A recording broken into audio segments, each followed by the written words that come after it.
억대 연봉 부러워? 그럼 입사를 하든지. 이 얘기는 뭐 잠시 뒤에 바로 준비가 돼 있는데요.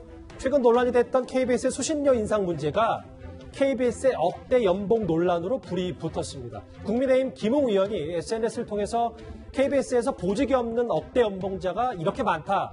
비판글을 올리자 KBS가 바로 반박에 나선 건데요. 과거 양승동 KBS 사장의 목소리부터 듣고 오겠습니다. KBS는 사업 적자가 759억 원에 달했습니다. 현재 KBS는 한계 상황에 와 있습니다. KBS 수신료 현실화 문제에 대해 깊은 관심 가져주시길 당부드리겠습니다. KBS는 국민들에게 큰 위로와 용기를 주는 제2, 제3의 나훈아 쇼를 계속 제작하겠습니다. 지금 국민의힘 김웅 의원이 KBS 인건비 문제를 얘기하자 KBS가 바로 반박했는데, 근데 이현정 의원님, 네. 이게 논란이 가라앉지 않고 있는 이유가 60%가 아니다. 46.4%다. 근데 그러면 결국은 어쨌든 보직이 없는 억대 연봉자가 KBS 2명 중에 1명 셈, 뭐 이런 거잖아요. 저도 KBS 가고 싶네요. 보직이 없는 사람이 1,500명이나 된다는 게 사실 이게 혹될려다가 혹 더 붙인 격이에요. 지금 김웅 의원이 저렇게 이야기를 했는데 KBS 공식 설명이 뭐냐면 전체 억대 연봉자가 46%, 거의 50 반 정도 되지 않습니까? 근데 그 중에서 1,500명이 무보직이다?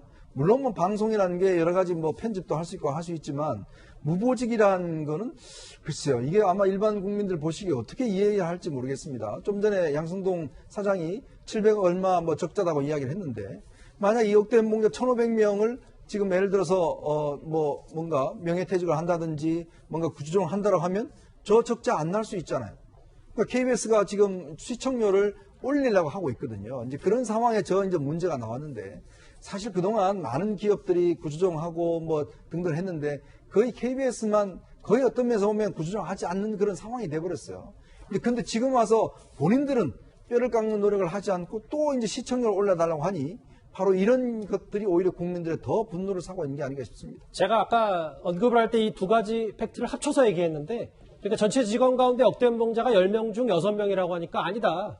46%다. 그리고 보직이 없는 사람 중에 억대 연봉자 중에 보직이 없는 사람이 2,000명, 아니다 1,500명이다. 뭐 이렇게 얘기하고 있는데, 구조장 차장, 오늘 KBS가 또 하나 사실관계를 확인한 게 네. 부장이나 국장, 직함만 없을 뿐이지 제작 인력으로 다 일을 하고 있다. 그러니까 무보직 억대 연봉자라고 우리가 다 도끼눈을 떠서는 안 된다. 뭐 이런 얘기를 좀 하고 있거든요. 그렇습니다. 뭐 이게 놀고 있는 것은 아니다. 뭔가 이 방송 제작을 위해서 기여를 하고 있다. 특히 이 방송의 특성상 이 뭐 촬영을 해온 것을 이게 방송으로 내보내기 위해서 이게 편집하는 그 인력이 상당히 좀 많이 필요한 것이 현실이고요. 이런 측면에서 이 편집이라든지 이런 이 방송 제작에 기여를 하고 있다 이렇게 해명을 하고 있습니다. 그런데 문제는 이게 KBS 1노조 관계자의 얘기인데요. 지금 KBS에서 주요 보직을 맡고 있는 이 보도나 PD나 이 전략기획실, 편성본부, 기술본부 이런 주요 핵심 보직에 있는 분들이 특정 노조원들이 지금 장악을 하고 있다는 겁니다.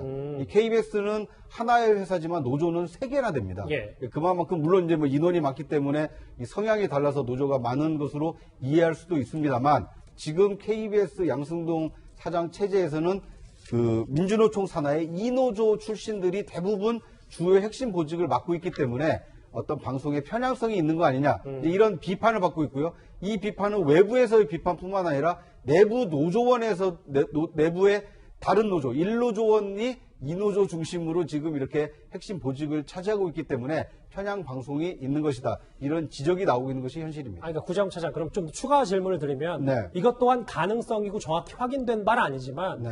보직이 없는 억대 연봉자가 이렇게 많은 건 이념적 성향에 따라 노조별로 혹은 그 승진이 잘 안 되기 때문에 뭐 이런 경우가 발생할 수 있다 이런 얘기입니다. 그렇습니다. 지금까지 나온 이 KBS 내부의 어떤 목소리를 들어보면 1노조와 3노조 출신은 핵심 보직에 별로 가 있지 않고 민주노총 산하의 2노조 출신들이 주요 핵심 보직을 맡고 있다. 그러니까 일은 같이 하지만 의사결정을 하는 사람들은 2노조 출신이 많다. 그런데 2노조 출신은 민주노총 산하 노조고 그리고 그분들 가운데 상당수가 친여 성향을 가지고 있다. 그러니까 과거 박근혜 정부라든지 이명박 정부에서 이 파업을 할 때 주도했던 분들이 이제 2노조 출신들이 많은데 이분들이 지금 핵심 보직에 있다 보니까 지금 그 집권하고 있는 여당과 가까운 인사들이 핵심 보직을 맡고 있어서 친여 방송이라는 오명을 받고 있다. 이런 것이 지금 KBS 알겠습니다. 내부의 목소리입니다. 일단 그건 제1노조의 주장인 거잖아요. 그렇죠? 그렇습니다.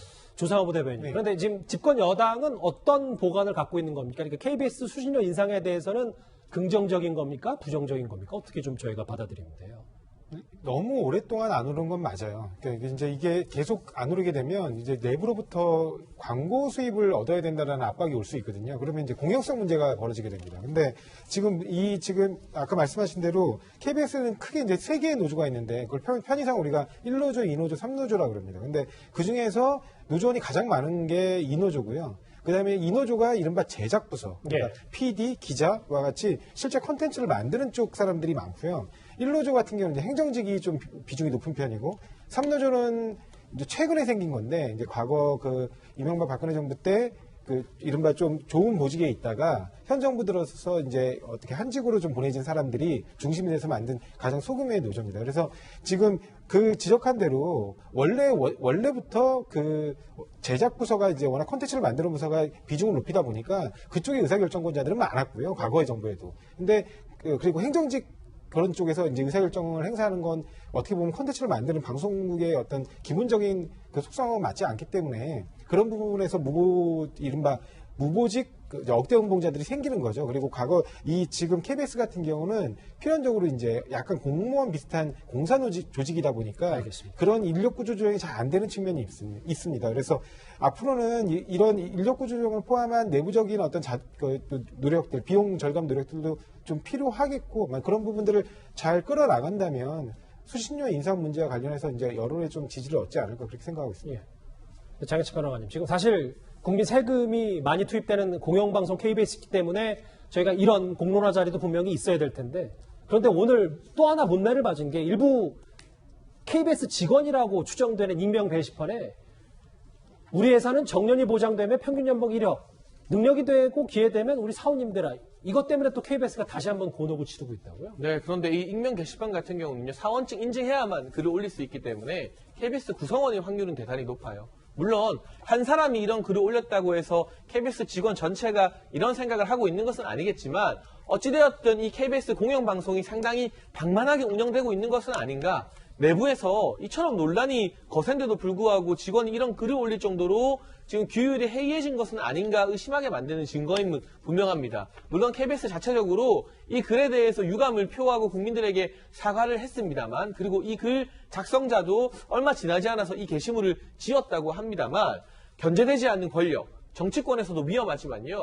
이 준공영기관이나 공공기업에서도 견제되지 않되, 그리고 많은 국민의 세금으로 경영을 잘 못해도 계속해서 구성원 다수에게 억대 연봉이라는 그런 인센티브를 무한정 줄 수 있을 때 얼마나 운영이 방만해지는지, 그리고 그 해결책으로 찾은 것이 본인들의 뼈를 깎는 자구책이 아니라 우리 그러면 세금이나 마찬가지 수신료 더 받으면 되지 뭐, 이런 안일한 대안밖에 못 가져올 때 어떻게 국민들의 신뢰를 잃게 되는가를 현재의 KBS 상태가 단적으로 보여주고 있는 것 같습니다. 끊이지 않는 KBS 논란은 저희가 이슈별로 하나씩 정리를 해봤습니다.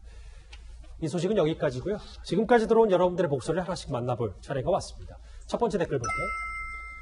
방만 경영에 편파 방송하는 KBS, 수신료 인상이 아니라 폐지가 답이다. 수신료 폐지를 주장하신 분도 있고요. 예.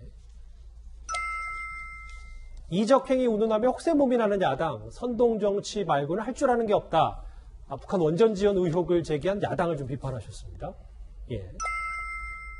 누가 원전 문서를 삭제했느냐가 아니라 왜 삭제했느냐가 사건의 본질이다. 예.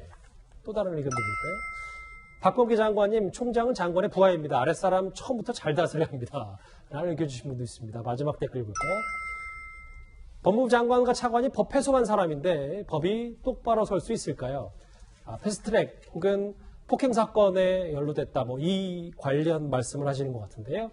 댓글 5개 감사드립니다. 바로 이어서 실시간 검색어도 만나보도록 하겠습니다. KBS 문제도 있고요.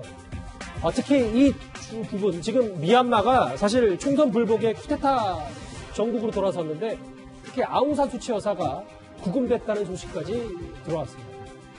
미스트롯2의 가수 진달래 씨가 학교폭력 논란에 시달리면서 하차했고요. 실시간 검색은 여기서 정리하겠습니다. 다음 주제, 정말 오랜만에 외교안보 이슈 하나 만나봐야 될 것 같습니다.